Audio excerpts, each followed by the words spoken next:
2주 전에 호주 언론은 호주 대학생들 가운데 26%가 영어로 아카데믹 프로드, 우리말로는 학업 사기를 저지르고 있다고 각 언론사들이 크게 보도를 했습니다. 멜버른 대학을 중심으로 조사한 바에 따르면 학업 사기를 치르는 학생들 가운데 86%가 해외에서 온 유학생인 것으로 밝혀졌습니다. 나비 써준 어사이먼트, 에세이도 그렇고 또 몰래 이름표를 달고 몰래 다른 학생을 위해서 시험을 쳐줘서 그래서 학위를 따려고 합니다. 자, 그렇게 얻은 학위가 우리 호주 사회에서는 적용이 될까요? 저는 그렇게 보지 않습니다. 학벌 중시 사회인 중국이나 한국에서나 그렇게 내 노력으로 얻은 학위가 아닌 것을 가지고 사용할 수 있을지 모르지만 호주 사회에서는 어림도 없을 것이라고 봅니다. 어느 사회나 100명 가운데 일상생활에 필요한 일을 할 직업이 95명이라고 통계적으로 나옵니다. 일상생활에 우리가 늘 필요한 직업, 그 직업을 갖게 되는 건 아주 자연스러운 현상입니다. 우리가 학업을 마치고 사회에 나가서 직장생활을 하다 보면은 우리 중고등학교 때 배운 그 실력만 있으면 충분히 살아갑니다. 우리가 한번 생각해 보세요. 입시지옥에 한국은 학원천국, 입시지옥이라는 말이 있는데 얼마나 공부 빡세게 합니까? 우리가 그때 배운 방정식, 복잡한 방정식, 2차 방정식, 3차 방정식, 미분, 적분, 도함수 이런 것들 우리 일상생활에 필요합니까? 그렇지 않아요. 아인슈타인 같이 천체 물리학을 할 사람들 아니고서는 그렇게 복잡한 수학 공식 외우고 풀이할 이유가 없습니다. 우리는 초등학교 때 이미 구구단을 다 떼기 때문에 아주 계산이 빠릅니다. 덧셈, 뺄셈, 곱셈 아주 척척 잘해냅니다. 우리 호주 친구들 보면은 정규교육 다 받아도 칼큘레이터가 없으면 계산을 못해요. 근데 우리는 암산을 척척 하는 거 보면 우리 한국 사람들 굉장히 유능한 민족이라고 저는 봅니다. 자, 여러분, 그런데 많은 사람들이 5% 안에 드는 전문직의 직업을 갖기 위해서 얼마나 애쓰고 노력하는지 모릅니다. 거기에 부모까지 합세해서 얼마나 애를 쓰는지 모릅니다. 그렇지만 교육학자들이 연구하고 발표한 논문에 보면은 이 지능교육이 인생 전체에 큰 도움은 되지 않는다는 겁니다. 오히려 얼마만큼 자녀들에게 인성과 인격 교육을 시키냐에 따라서 그 사람이 사회에서 좋은 직업을 가질 수 있고 그의 장래가 열린다는 통계가 나오고 있습니다. 자, 여러분, 교육학자들은 어떻게 하면은 자녀들을 잘 교육시킬까? 이 방법 저 방법 연구해서 발표하지만 이것이 길이다라고 제시할 만한 뾰족한 방안이 없습니다. 그런 가운데 제가 어느 한 교육자가 가정교육 백서에서 낸 내용이 굉장히 공감이 왔습니다. 그 교육학자는 이런 말을 합니다. 자녀 교육에는 딱 2가지 말만 잘 해주면 된다. 첫째, I still love you. 나는 너를 사랑한다. 두 번째, I still trust you. 나는 너를 언제나 지금까지 또 앞으로도 계속 믿는다. 이 2마디가 자녀들의 인성, 지성 모든 교육에 큰 에너지가 된다는 겁니다. 이 2마디를 자녀들이 평소에 듣고 크면은 자신도 모르게 자신의 인격이 세워져 가고 또 미래에 대한 준비도 하게 돼서 소망도 갖게 됩니다. 저는 굉장히 기독교적 사상이라고 생각합니다. 믿음, 소망, 사랑 이것은 항상 있을 것이라고 사도 바울이 말씀했잖아요. 그 가운데 하나님을 믿는 믿음을 더해주면은 우리 자녀들이 잘 성장하리라고 저는 믿습니다. 솔로몬의 잠언 17장 6절에 보면 손자는 노인의 면류관이요 아비는 자식의 영안이라. 여기서 중요한 거 보면 사실 우리가 어른이 돼서 나이 든 사람으로 돼서 인생의 가장 기쁜 결실이 뭐냐? 자녀들이 잘 성장하는 겁니다. 그래서 부모는 본능적으로 자식이 잘 되기를 원합니다. 그리고 무엇보다도 자식을 대신해서 내 목숨 기꺼이 주고 싶은 그런 게 부모의 마음입니다. 그런데 오늘 저희들이 읽은 본문 내용은 하나밖에 없는 외아들. 이 외아들이 열병에 걸려서 아니면 열병이면 우리가 장디부스도 생각할 수 있고 아무튼 그 아들이 열이 펄펄 끓어서 거반 죽게 된 그런 상황에 놓여 있었습니다. 그 부모는 얼마나 절망적이겠습니까? 오늘 본문에 보면 왕의 신하라는 사람이 거반 죽게 된 아들을 갖고 있었습니다. 이 왕의 신하, 그 당시에 예수님 당시에 왕의 신하는 그 왕은 헤롯 안티파스입니다. 헤롯 대왕의 아들 중에 한 명인 이 헤롯 안티파스. 이 헤롯 안티파스는 아주 간악한 사람이었습니다. 그래서 침례 요한의 목을 자르고 자기 동생의 아내였던 헤로디아를 취해서 아주 악한 짓만 골라서 했던 그 안티파스, 나중에 온몸에 독충이 먹어서 죽는 그 끔찍한 최후를 맞이하는 그 헤롯 안티파스의 신하였습니다. 이 안티파스의 신하로 나오는 이 사람은 아마도 둘 중에 하나입니다. 소위 말하는 미니스터, 관원으로 높은 지위에 올랐거나 아니면 헤롯 왕가의 왕족 중에 한 사람이었을 것으로 추측해 볼 수 있습니다. 그런데 이 사람이 병들어 죽게 된 아들을 위해서 얼마나 애를 썼는지 모릅니다.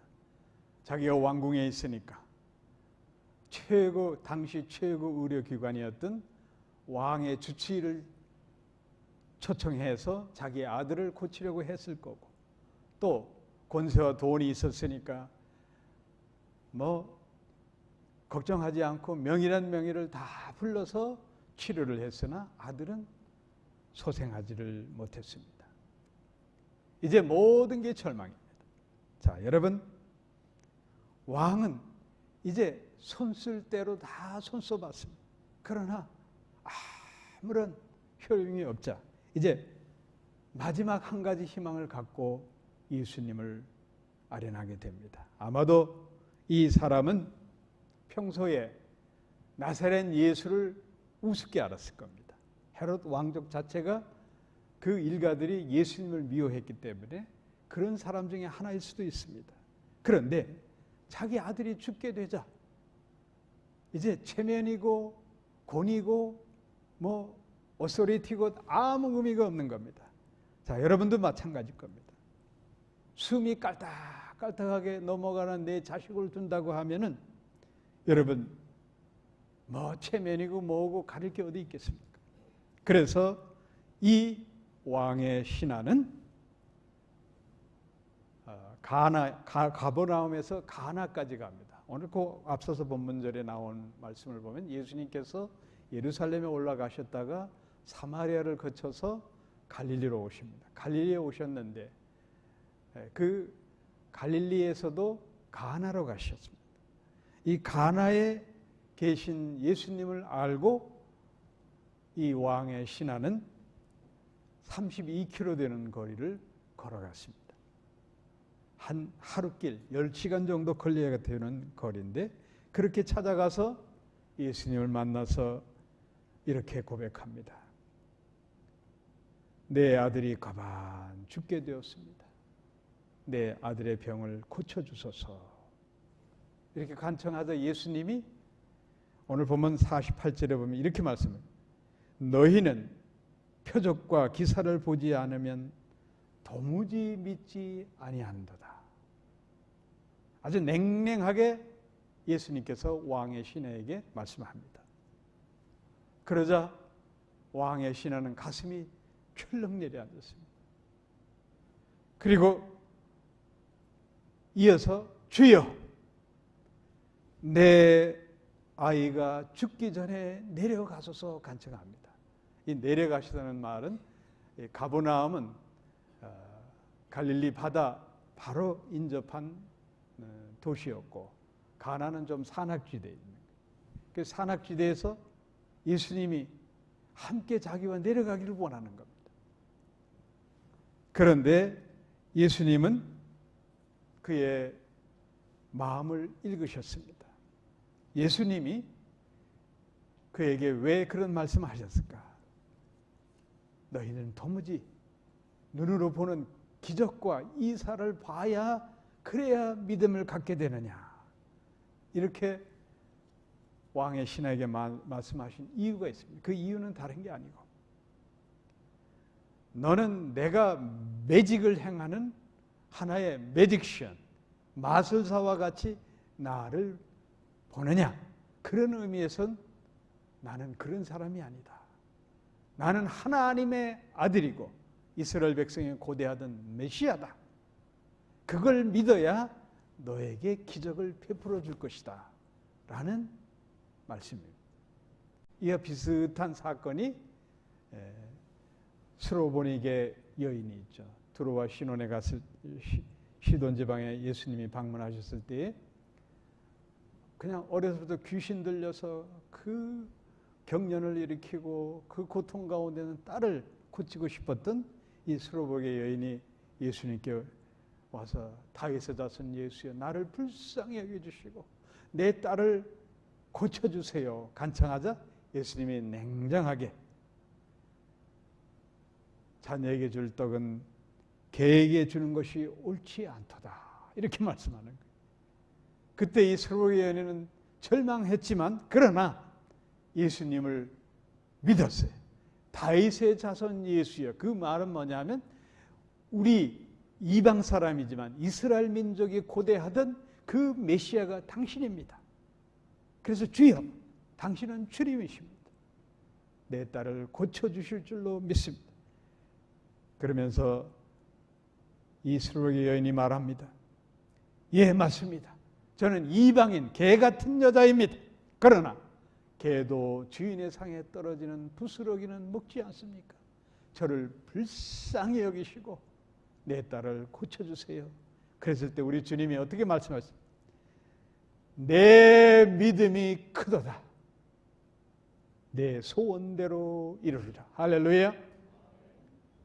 여기서 내 믿음이 크도다. 메가피스테스. 헬라 원어성이 이렇게 기록이 되는데 여러분 메가란 뜻은 뭐예요? 우리가 메가 하면 엄청나게 큰 그런 의미잖아요. 메가란 단어를 우리 영어에서 메가 여기서 온 말이에요. 어마어마하게 한 큰 믿음이다.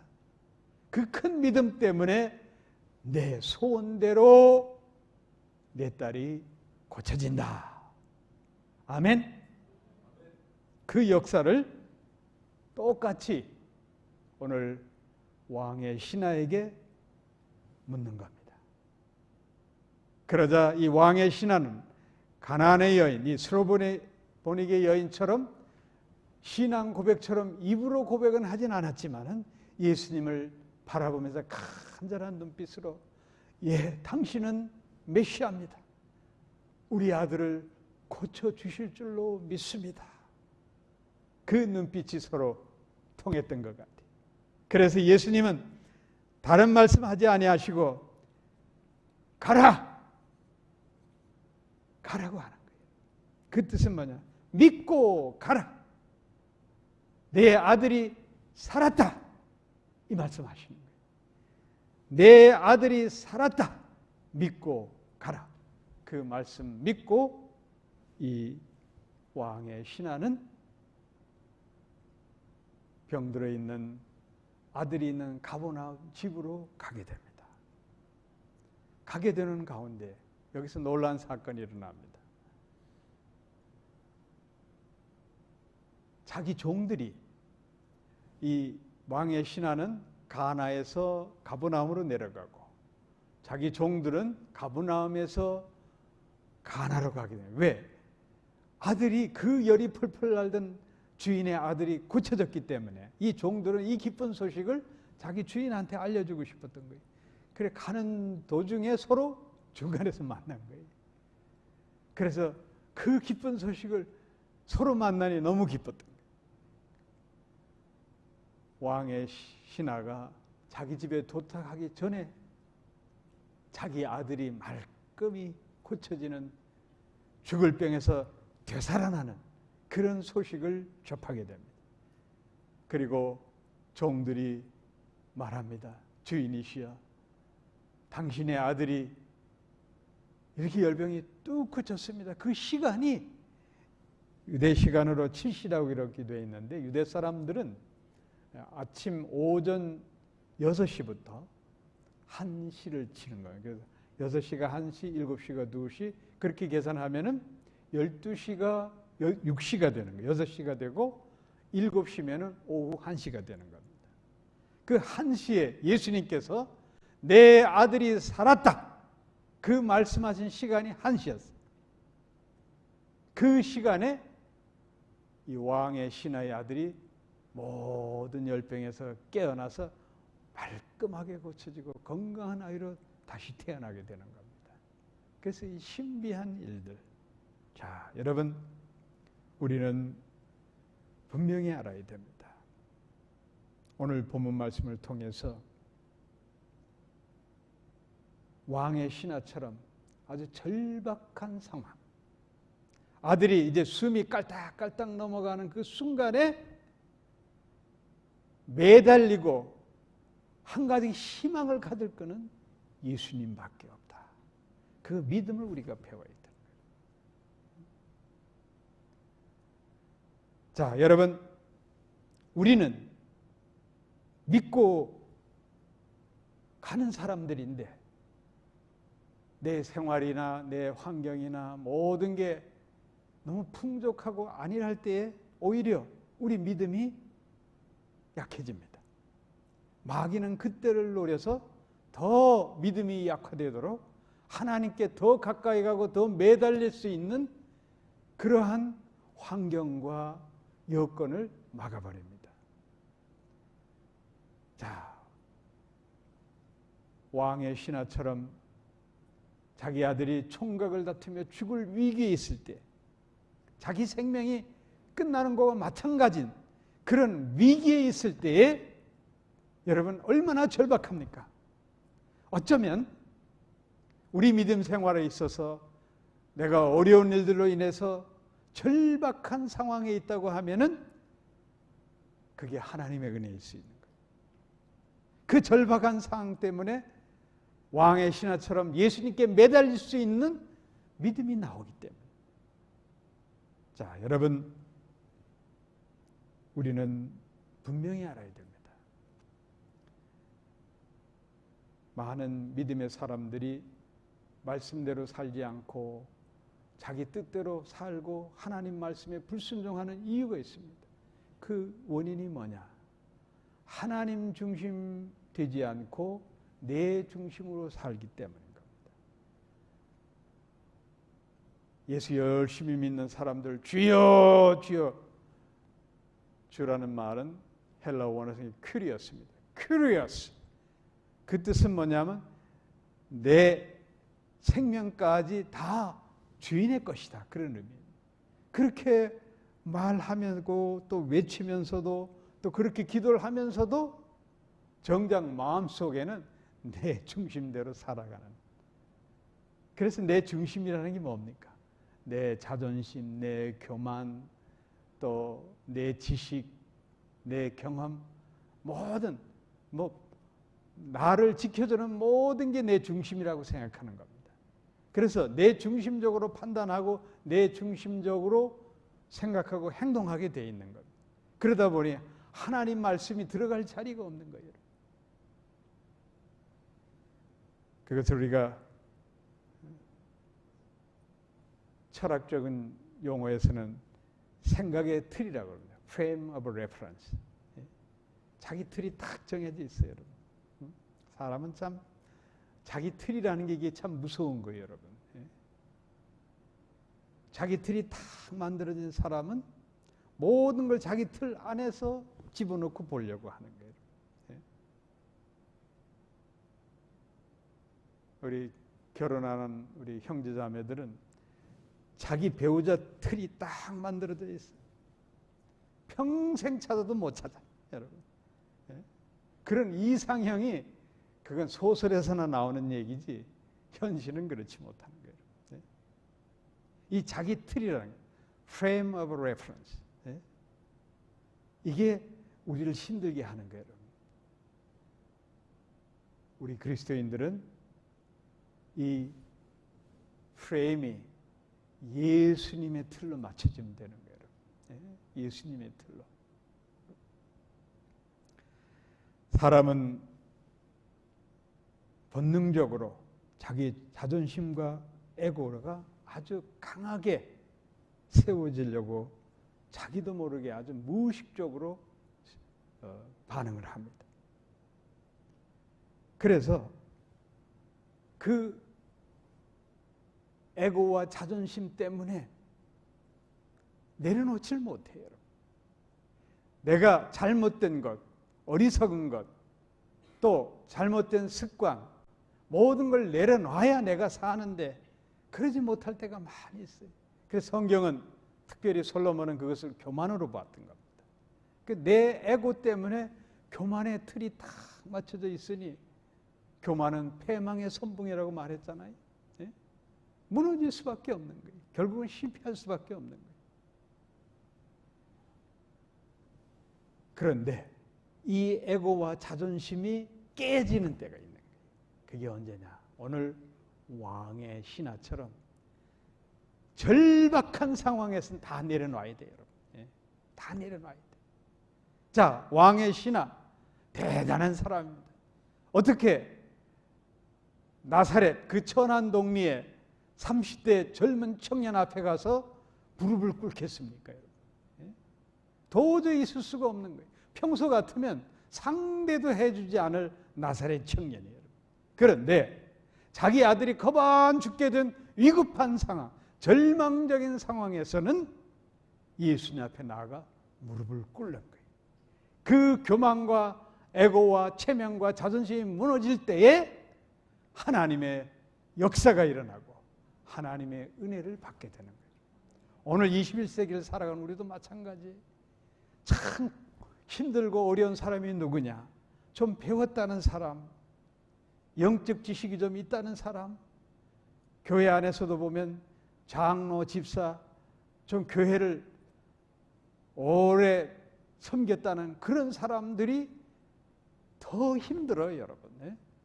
하나님 앞에 더 녹아지고 무너지지 않는 거예요. 자기 에고를 내려놔야 되는데. 그래서 사도 바울은 우리가 살아나려면 왕의 신하의 아들이 살아나는 것처럼 우리가 살아나려고 하면 영적으로, 육체적으로 모든 것을 리바이벌 하려면 고린도 전서 15장 31장 부활의 장에서 사도 바울이 우리에게 아주 중요한 말씀을 하고 있습니다. 나의 자랑을 두고 단언하노니, 따라하시기 바랍니다. 나는 날마다 죽노라. 사도 바울이 깨달은 거예요. 본인뿐만 아니라 많은 믿음의 백성들이 이제 우리 기독교에서는 육체의 부활까지 믿는 거예요, 여러분.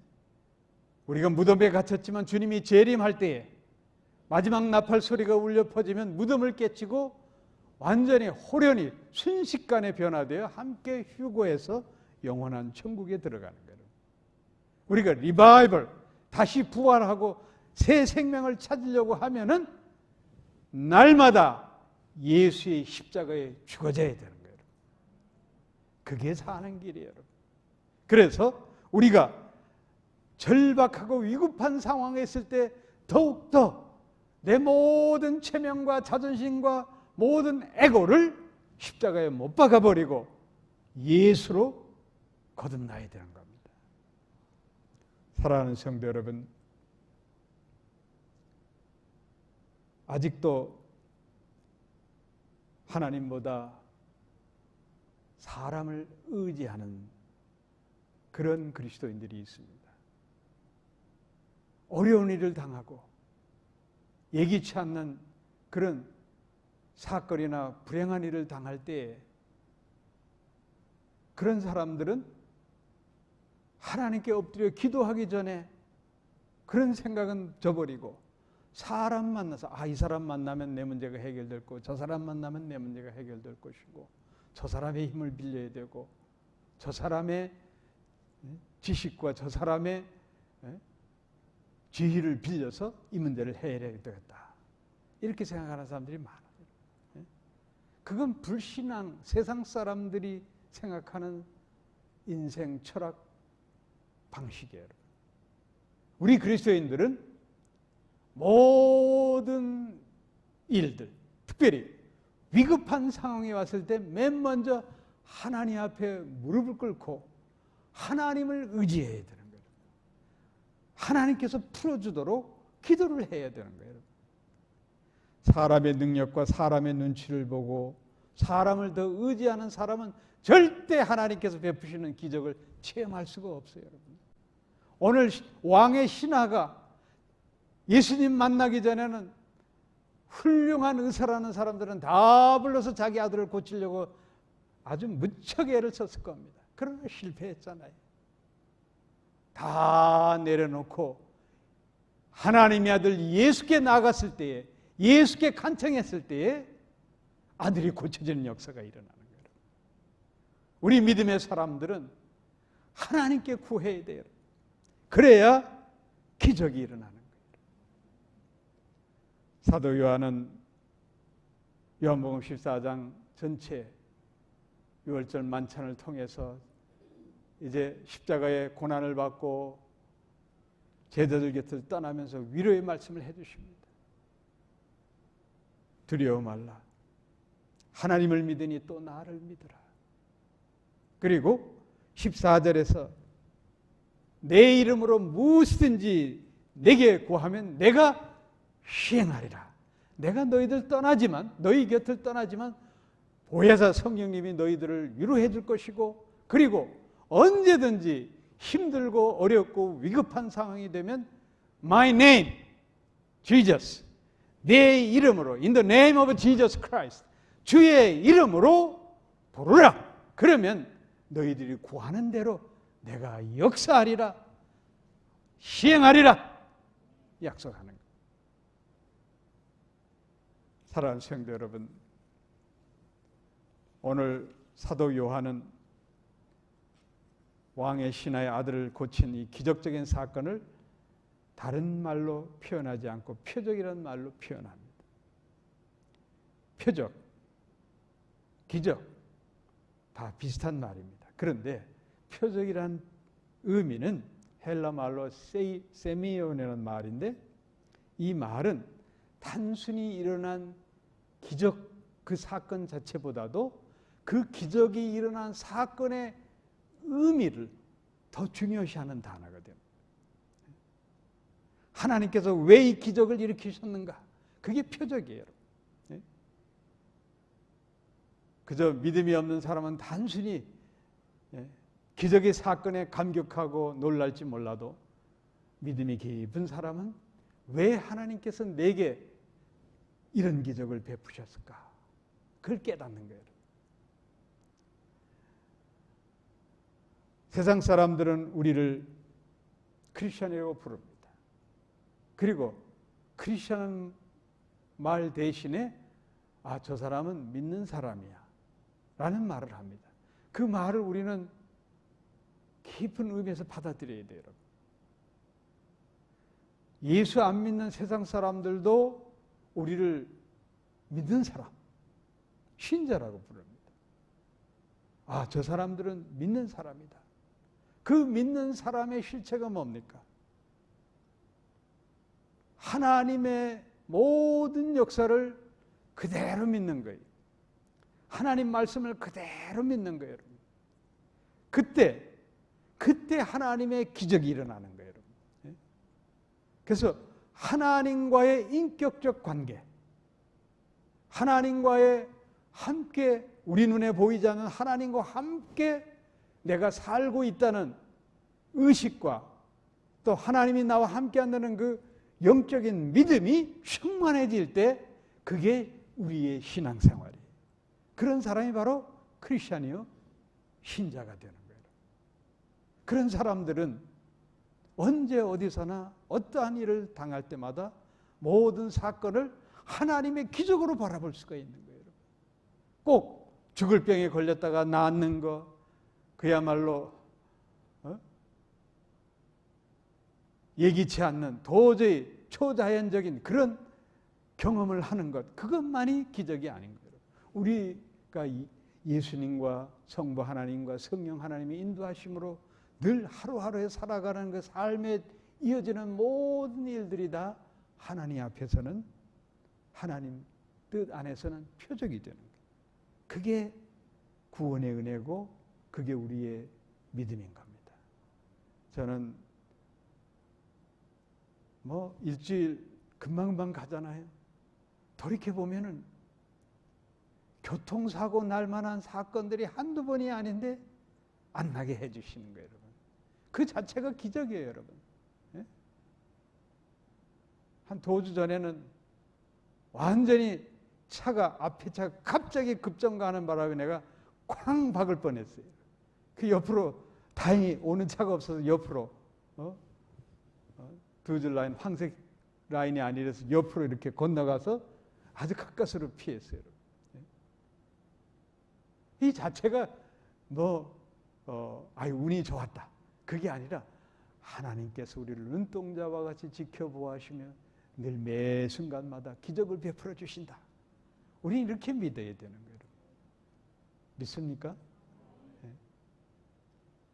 그냥 10 밀리언 로또가 왕창 맞으면 그게 기적이 아니에요, 여러분. 네? 삶 속에서 되어지는 모든 것들이 하나님의 인도하심과 늘 우리에게 하나님이 기적을 베푸신다. 이렇게 믿고 살아야 되는 겁니다. 교회 나오시는 분들 다 이유가 있습니다. 특별히 처음 교회에 나온 분들을 보면은 내가 구원받겠다 라는 생각으로 교회에 나오는 분들은 거의 찾아보기 힘들어요. 제가 볼 때는. 가족이나 친구가 강권해가지고 교회 나가야지 해서 끌려 나오는 사람. 일제강점 시대에 우리 성령의 역사에 불을 일으켰던 이 김욱도 목사님이 아주 유명한 깡패였잖아요. 이 깡패가 예배당에 가는 예쁜 아가씨, 저 아가씨를 매자 만들어야 되겠다. 그래 여자 꼬시려고 예배당 갔다가 성령의 불을 받아가지고 일제강점기에 아주 놀라운 복음 사역하는 김욱도 목사님처럼 그렇게 여자 보고 교회 나가는 사람도 있어요. 또 어떤 분은 보면 빚쟁이가 집에 찾아가면 항상 도망 다녀가지고 그 빚쟁이가 교회 다니는 거 알고 교회 쫓아가서 돈 받으려고 그렇게 해서 처음 교회 나가는 사람도 있고, 우리 시드니 한인사회 교회에서 보면은 낙찰계 아직도 하는 분들이 있어요. 이거 낙찰 개돈 받으려고 교회 나가는 분들이 있어요. 하여튼 다양합니다. 그런데 자 보세요. 첫 번째 동기, the first motivation. 그게 어찌됐든 간에 교회에 나갈 수가 있다고 하면은 일단 구원의 문이 열린 거예요. 예? 자, 그리고 오늘 왕의 신하처럼 예수님을 만나게 되는, 예수님이 교회잖아요. 그리스도가 머리인 교회. 예수님을 처음 만나는 첫 번째 교회 문을 연 것. 이 왕의 신하는 아주 그런 일반 사람들에 비하면 훨씬 first motivation이 good motivation이에요. 아주 좋은 동기로 나간 거예요. 예수님만이 나의 아들을 고치실 것이다. 믿음을 갖고 나간 거예요.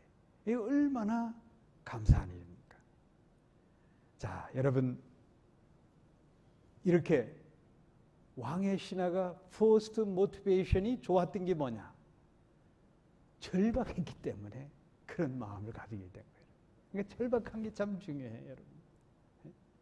절박하지 않으면 예배당 문 두드릴 이유도 없고 예수님 만날 이유도 없어요, 여러분.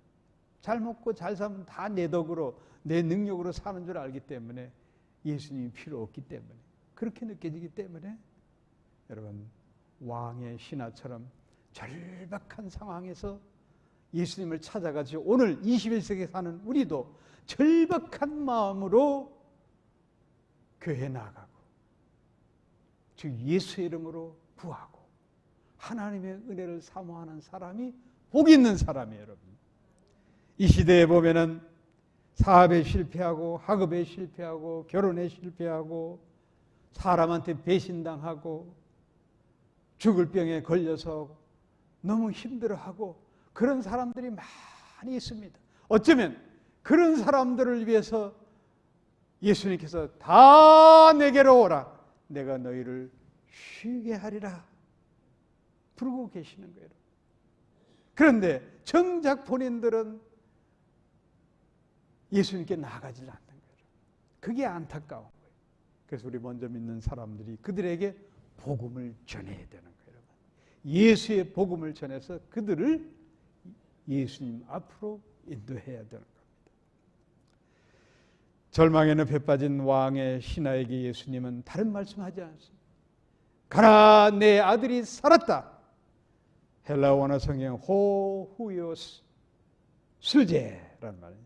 이 죄란 말은 life, 살았다는 말이에요. 현재 동사예요. 살아있다. 요한 사도는, 사도 요한은 자기 복음서에서, 이 요한 복음에서 수시로 live, revival, life 이 단어를 종종 사용합니다. 영어 성경에 그렇게 번역되고 우리말로는 생명, 살았다 그런 단어를 자주 씁니다. 마르다가 자기 오라비 나사렛이 죽어서 나흘이 지났어. 예수님이 오자 왜 이제 오셨냐고 울며 불며 예수님한테 그냥 원망하듯이 안타까워할 때에 주님은 이렇게 말씀합니다. 요한복음 11장 23절 내 오라비가 다시 살리라. 할렐루야. 죽지 않고 다시 리바이벌, 다시 살리라. 예수님은 권세가 우리를 다시 살리십니다. 왕의 신하, 그러니까 자기 아들의 죽음에 직면해서 절망 가운데 있을 때 붙잡을 분은 예수님밖에 없어요. 죽은 나사로도 뭐냐?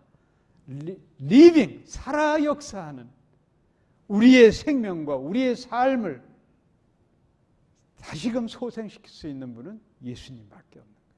그래서 예수의 이름을 부르는 자는 복이 있는 겁니다. 사랑하는 성도 여러분,